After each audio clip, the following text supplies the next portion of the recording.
The traveler's raft scraped against a quiet stretch of sand, and for the first time in many weeks, he stepped onto solid ground.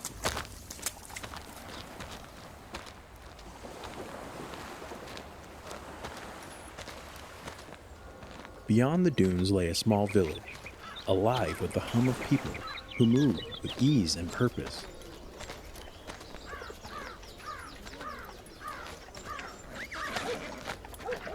Word spread quickly among the marketplace of the stranger who had come from the sea. Children tugged at his sleeves, elders leaned in, shopkeepers left their stalls to listen, and soon the traveler found himself surrounded by curious eyes, each person eager to hear about storms weathered, monsters evaded, and stars followed across the seas. But one villager, a woman with kind eyes and hands always busy helping her neighbors, asked something a little different. She leaned forward and said, "When you sail, do you find yourself adjusting the sails to every shift of the wind? Not just your own course, but even the breezes that belong to others. I spend my days watching the sky for everyone else, trimming the sails of every boat I pass. Sometimes I wonder, her voice softened. Am I guiding them or losing my own way? Is it kindness to always keep watch, or something else I don't yet understand?" The village grew still, the question hanging in the air like a lantern at dusk. All eyes turned to the traveler, waiting to hear what wisdom he might bring from the sea.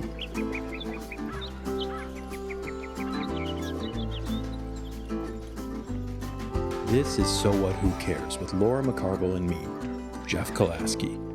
Join us as we explore practical insights for an impractical mind. We have, over the last several episodes, been asking listeners to reach out with some things that they want to hear, which means that we have people interacting with us. Yay. We love that. Mostly. Yeah, it's we great. We do love that. Unless you're saying something stupid, then we're not really wanting to No hear one it. said, oh yeah, there's been a couple people, but There's been I mean, one or two. yeah, and that's okay. I kind of reframed that comment in my head because I was like, hey, all right, you're listening. We're getting views. This must mean something. Right. Yeah. You're right. I should look at it like that. My knee jerk is to go internet troll on them and like be a... Oh yeah. But I shouldn't do that. No. People are just going to say stuff. It's the internet.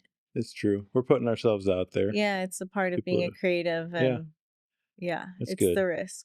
So we got a list of some things people want to hear about. Very excited about that. We're going to go into some of those things. So anyone listening, we will not say names.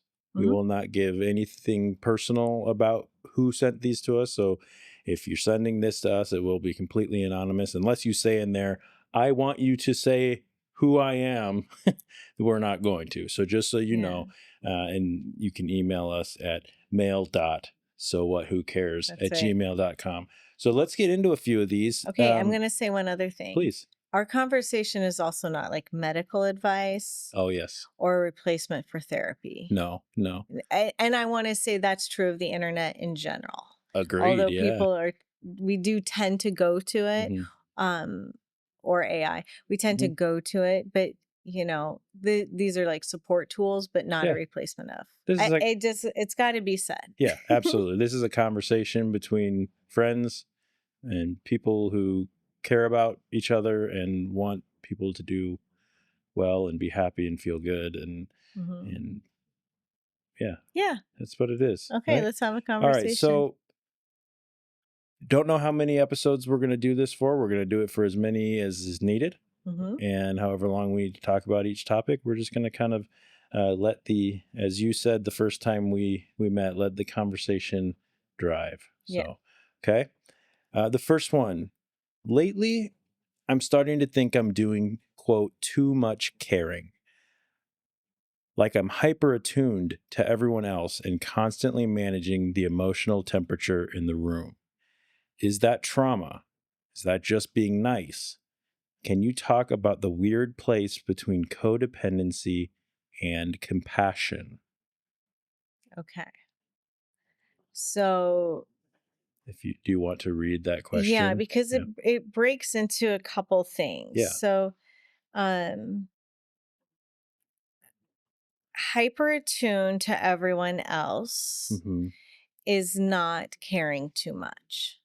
Those are two different things. Right. So, if we're talking about being hyper attuned, some people will say, like, well, a trendy thing to say is like, well, I'm an empath. Hmm. And, I look through the lens of like nervous system or, and not because I think we all need to walk around super regulated, but because this hyper attuned might be a word, um, of like hyper vigilant, Hmm. or sensitive.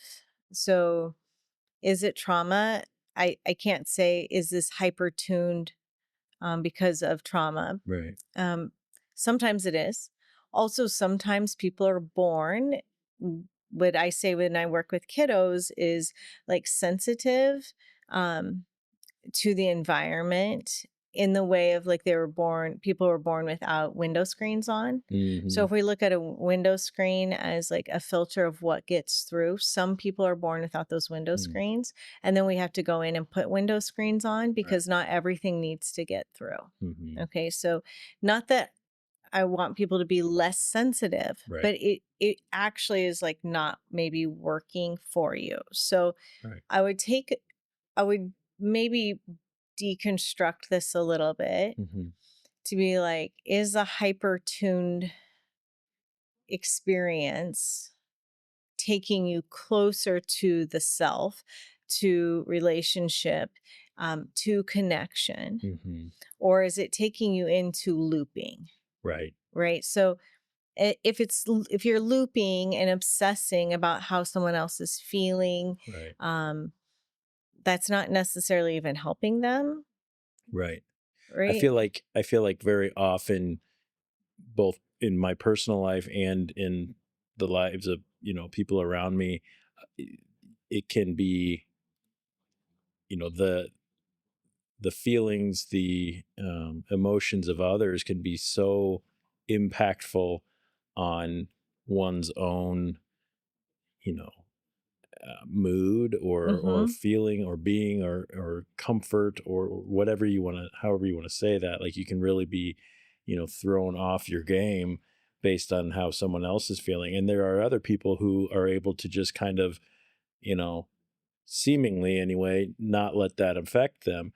And sometimes it does seem like there are those that you almost kind of wonder, like, do you feel anything, and Right. but in that same breath, it's also a little bit enviable to be able to go, oh, that person's having a rough day, a rough time, they're feeling anxious, they're feeling depressed, they're feeling this, they're feeling that.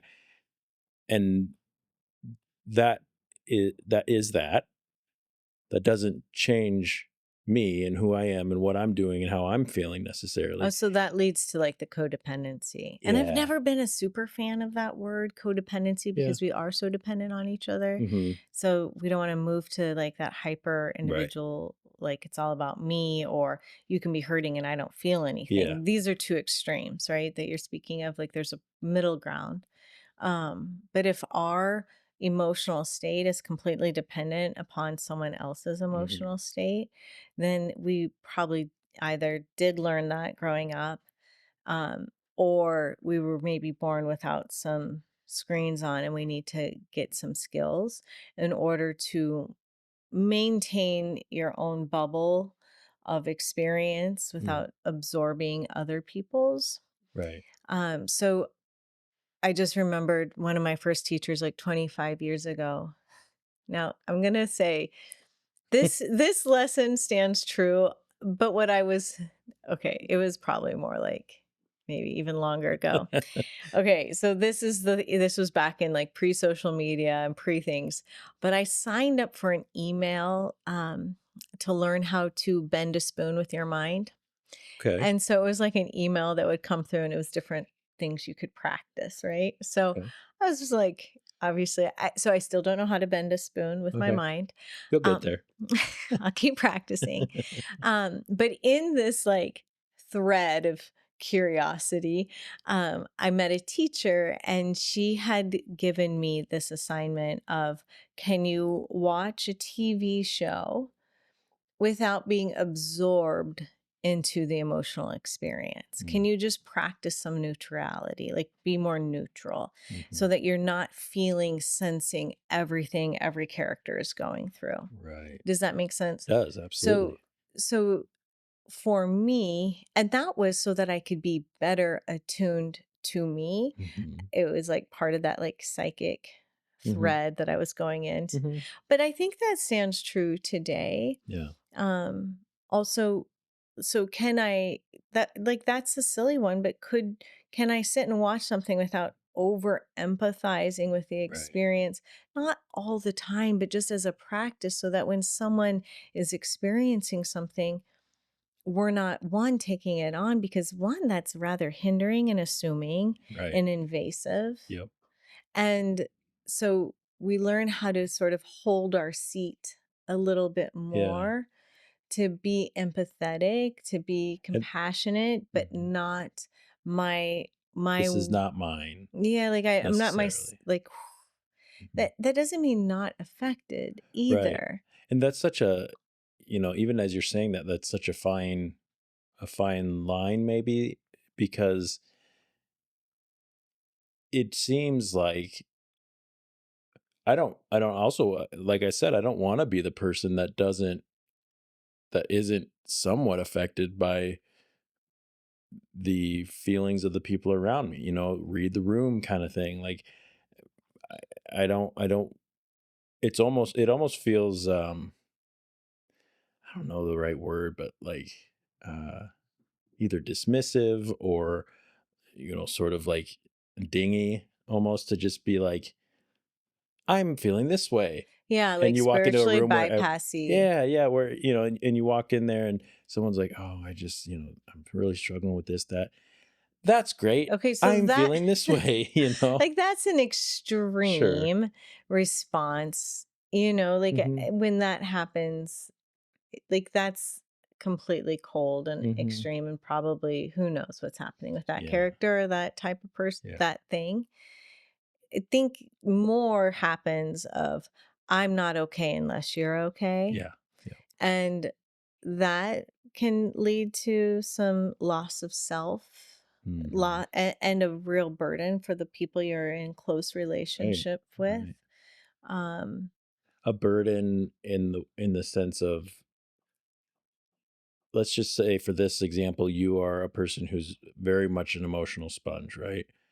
If that's the right sure, terminology for it. that's And I might feel burdened because I feel like if I show any of these emotions to you, it's also going to ruin your day. right. So Okay. then you don't get to express your Right. Okay. experiences fully, which means then there's some hiding, Mhm. in the and sometimes we can sort of get off on that a bit of like protecting, Mhm. we Yeah. can run down that road, but it's more of, there's this quality in mindfulness. There's a few different qualities, but trust is a great Mhm. word to come back to. And an intimacy skill, I would say, is like trust, but not trust like you said you took out the garbage but Right. like that I trust that you can work through that and I'm here with you, Mhm. but that I'm not like But it's also more distraught than the experience that you're having. right. So you come in and say, "Oh, I had this bad day." And then Mhm. I say, "Oh, I feel so bad for you." And now you're like, "Well, it's fine. Yeah. It's okay. Like, don't worry." Right. Because now I'm taking up more space in the room. Right. And I don't think that's ever the intention Very rarely, I would of say, the yeah. person, Mhm. like I think it's more of like that maturity, or like a growing of emotional and integrity of Mhm. like, I can handle my space and I trust that you can handle your space, and it may be tough, but I'm not going to take over. Right. Um and some, like, children are different than adults, right? So if we're Hmm. working with kids who don't have the window screens on, then we do have to sort of teach to having Hmm. more emotional girth, more emotional, take up more space, if Hmm. you will, um, because they tend to just go with whatever's happening until overwhelm hits. So there's skills involved here. Um, but I care too much isn't that. Right. Um, and and to be able to be in heartbreak when the world is on fire Hmm. is really important, Mm. right? We don't want to become like an ice cold, No. you know, like placed. I don't envision I don't want to grow a future, a community, a world where Hmm. it's cold, Yeah. and not caring. So I Right. care too much is a curious thing. Um, but I would want to like get more curious if people want to. Hmm. But you know, is it true? Do you care too much, or are these feelings overwhelming? Do you Hmm. need to get some skills?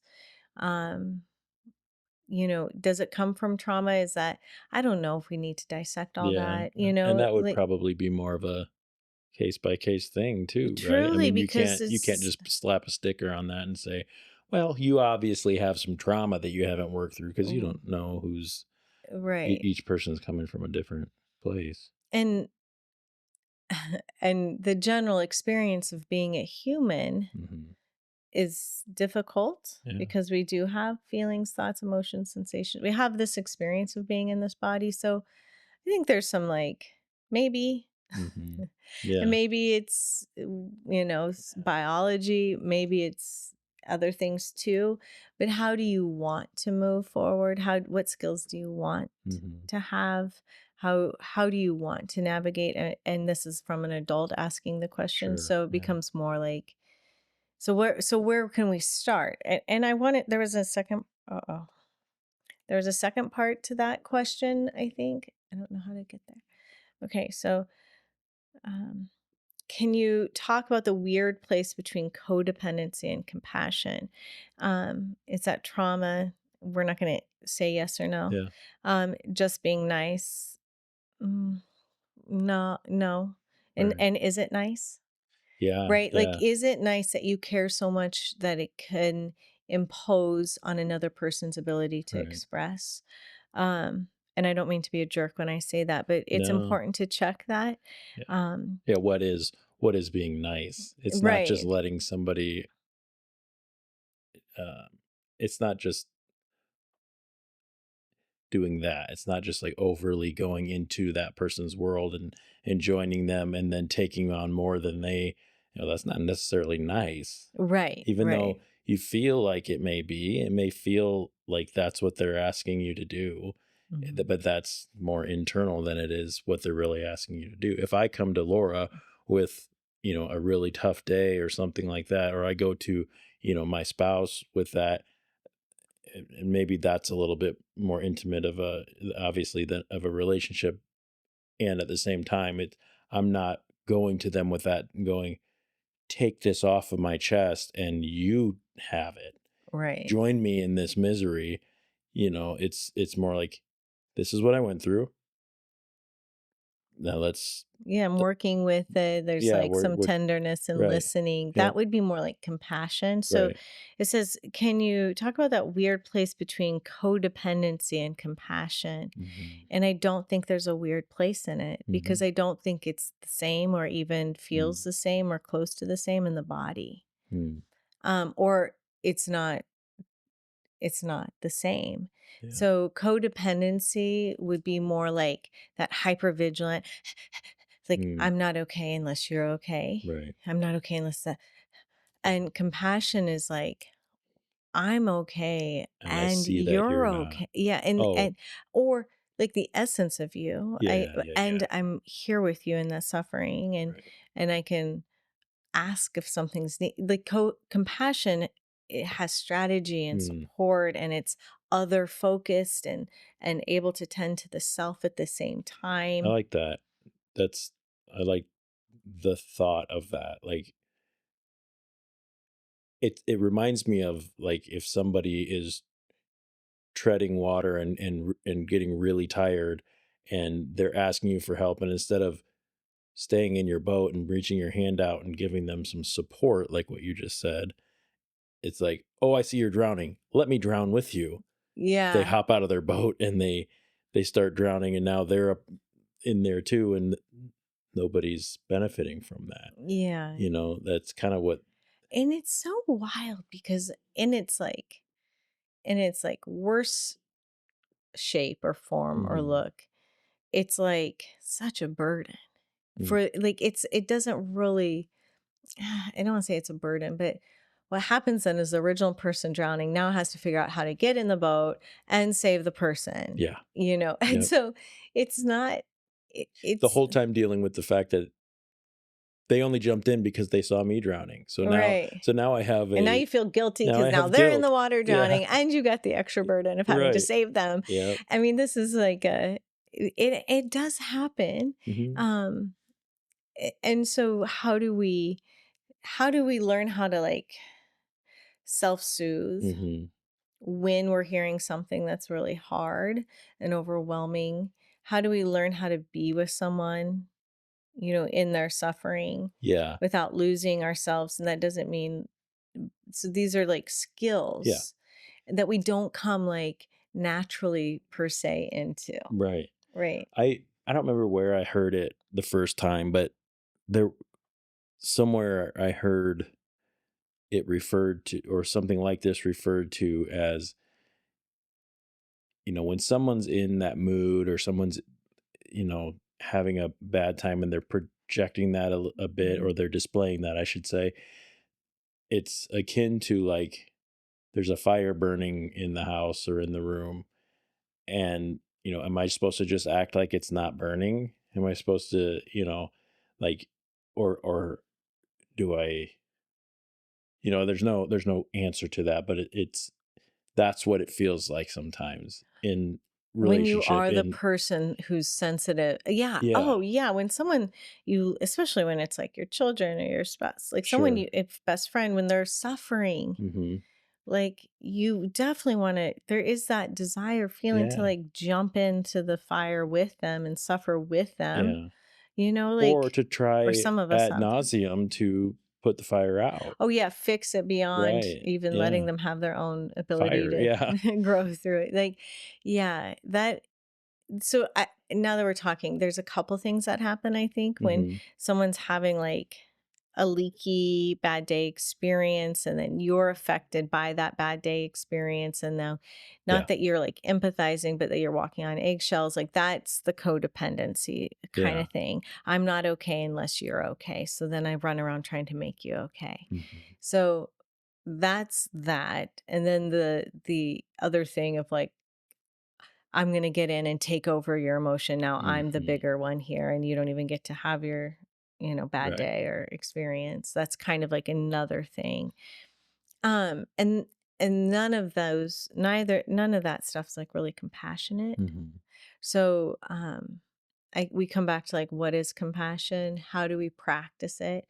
A lot of that's like how we practice with ourselves, right? Compassion. So, and how we deal with our own uncomfortable emotions, Hmm. right? So sometimes we're obsessed about other people's emotions because tending to our own is so overwhelming. If Yeah. we weren't taught how to, or we didn't get those skills, Hmm. or we're not growing. Um, so, what are some things we can do? Yeah. I come back to that learning to bend a spoon with your mind exercise, but really it goes without a doubt to be able to say, like, and again, I don't want to be like, don't cry at sad movies. I'm just saying, if you're practicing Yeah. it, then you have to like wiggle your toes, feel yourself, and witness someone's experience without jumping in. I'm not in that room with Jason Voorhees. I'm Who's Jason Voorhees?